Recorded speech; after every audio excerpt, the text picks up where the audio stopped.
여러분 안녕하십니까. 미래교육 내비게이션 정한입니다. 계속해서 봄철의 핵심 동목 도전 정신을 기르자 라는 내용에 대한 두 번째 시간입니다. 오늘의 소주제는 도전의 장애물을 제거하자, 이런 내용으로 이야기를 전개해 보도록 하겠습니다. 꿈과 목표를 구체적인 계획과 실천으로 행한 사람은 3% 내라고들 합니다. 이러한 3%의 사람들이 자신의 꿈을 이루고 사회의 상층부를 이루고 있습니다.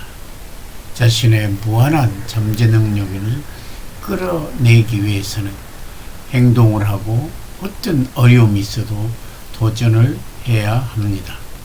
따라서 도전하지 못하고 주저하는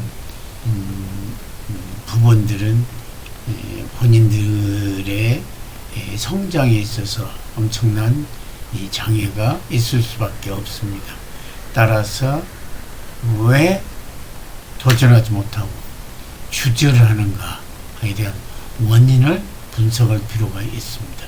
그런 원인을 분석하여 그 장애물을 제거해 주어야만 자신이 계획한 목표를 과감하게 실천하여 달성할 수 있는 것입니다.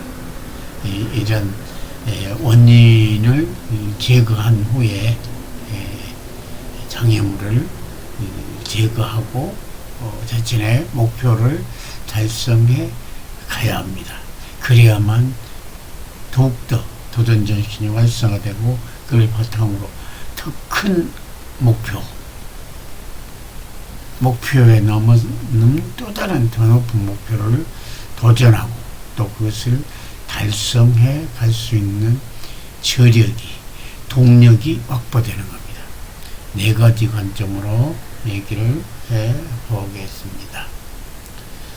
여기 이 표에 나온 것처럼 무기력, 두려움, 무시, 비교, 이 네 가지에 대해서 설명을 하도록 하겠습니다. 먼저 첫 번째, 무기력 때문이다. 무기력은 꿈과 희망이 확실하지 못한 경우에 생기게 되며 무엇을 해야 할지 그리고 어떻게 해야 할지를 모르게 됩니다. 그리고 꿈과 희망을 품고 있더라도 이룰 수 있다는 신념이 부족하면 행동으로 결코 옮기지 못합니다. 신념이 약하면 행동으로 옮길 때 할까 말까 먼저 고민을 하면서 과감하게 행동하지 못합니다. 일반적으로 우리 뇌는 말과 행동을 통해 지배를 받습니다. 뇌가 명령해서 몸이 움직이는 게 아닙니다. 몸이 움직여야 뇌는 생각을 하고 활성화되는 특징을 가지고 있기 때문입니다.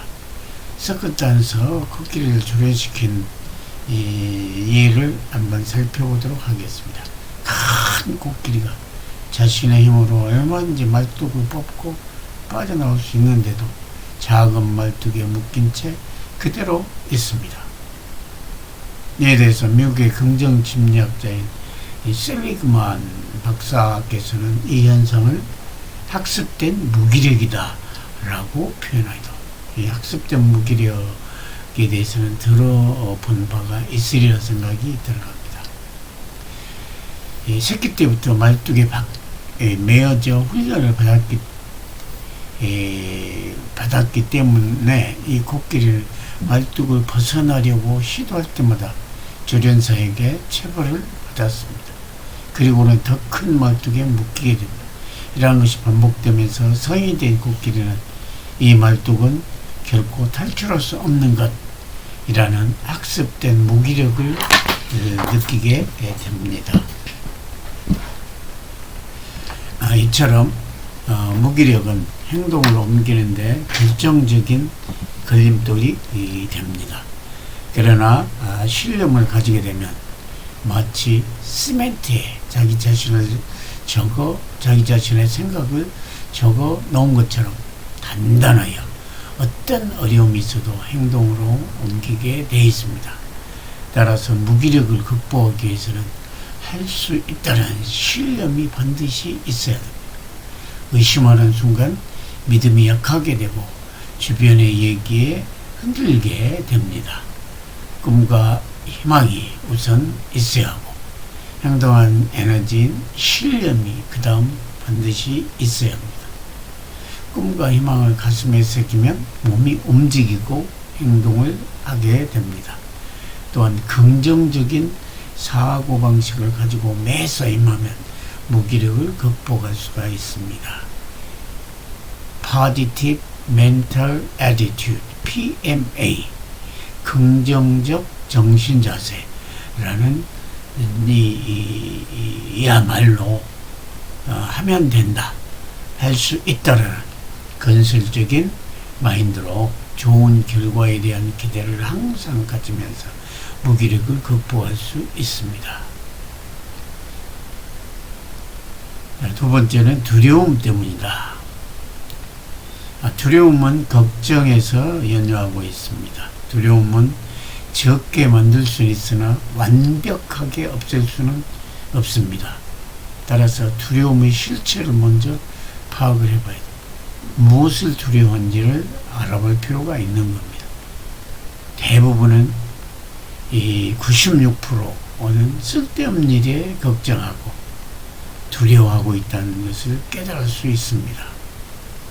어니 제렌스키라는 사람은 그에 저서 모르고 사는 즐거움이라는 책에서 걱정의 40%는 현실적으로 절대 일어나지 않으며 30%는 이미 일어난 일에 대한 것, 22%는 사소한 것, 4%만이 우리 힘으로 어쩔 도리가 없는 성질의 것이라고 말했습니다. 따라서 걱정의 96%는 걱정할 필요가 없거나 쓸데없는 걱정이며 오직 4%만이 우리가 스스로 통제할 수 없는 걱정이라는 것입니다. 두려움은 자신을 갉아먹는 좀과 같습니다.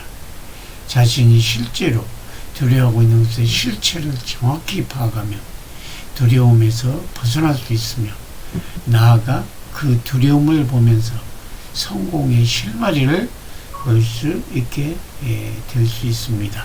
왜냐하면 두려움은 앞으로 나아가는 데 걸림돌이기 때문에 그것만 없으면 앞으로 나아갈 수 있는 것입니다. 즉 두려움의 극복은 성공의 실마리며 행동을 하게 하는 동력이 되는 것입니다. 왜 우리가 도전을 못하는가에 대한 원인 세 번째는 무시를 당하는 경우입니다. 상대가 나를 무시할 때 화가 나거나 자존감이 현저히 떨어져 무기력해진 경험이 있으실 겁니다. 그러나 상대가 나를 무시할 때 우리가 선택할 수 있는 행동에는 두 가지가 있을 수 있습니다. 먼저 말하는 사람의 처지를 생각하는 것이다. 하찮은 사람은 남은 깔보지만 인격이 되어 있는 사람은 다른 사람도 자기처럼 잘 되리라 생각하고 칭찬해주고 격려해줍니다. 이와 반면에 나를 무시한 사람은 하찮은 사람으로 간주하고 그 사람에게 대꾸할 필요가 없는 것입니다. 만약에 자신을 무시한 상대를 보고 화를 내면 그 무시하는 말을 인정하는 꼴이 되어 버립니다. 두 번째로는 자신이 비록 나를 무시했다고 생각하더라도 문제 원인을 지적해 주는 것은 자신이 상대에게 믿음직한 행동을 보여주지 못했기 때문에 발생한 결과로 생각하고 상대에게 신뢰할 만한 행동을 했을 때 바로 대견스럽게 생각하고 인정과 지지를 보내주게 되어 있습니다. 상대가 믿어주어서 내가 믿음직한 행동을 하는 게 아니라 내가 믿음직한 행동을 했기에 상대가 나를 신뢰해 주는 것입니다. 나 자신이 확신하고 최선을 다할 때 상대는 신뢰를 보내고 인정해주고 칭찬해 줍니다. 마지막으로 네 번째는 이 남과 비교당하기 때문에 행동을 늘 주저하고 도전을 하지 못하는 경향이 있습니다. 상대가 자신과 남을 비교할 때 누구나 화가 나고 자존심이 상하게 되어 있습니다. 그리고 더욱 무서운 것은 자신이 스스로 남과 비교하는 경우가 비일비재한데 참으로 어색한 일입니다. 어리석은 일입니다. 비교하려면 어제의 나와 오늘의 나를 비교하는 것은 의미가 있지만 그 밖의 경우는 어느 경우도 부정적인 영향을 미칠 따름입니다.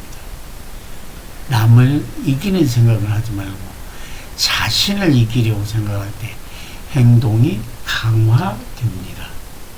내가 어디로 가고 싶고 내가 무엇을 원하는지를 정확히 파악해야 합니다.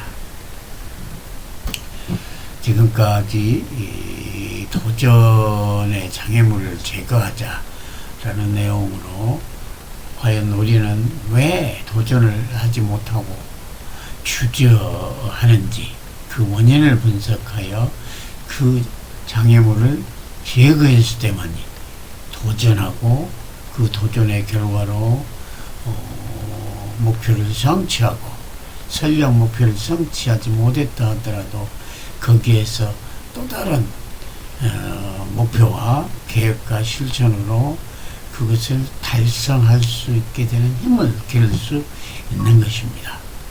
그래서 무기력한 경우, 두려워하는 경우, 무시하는 경우, 남하고 비교하는 경우 이러한 행동을 받았을 때 사람들은 이 상처를 받으면서 행동을 하지 못하는 일반적인 경향이 있다.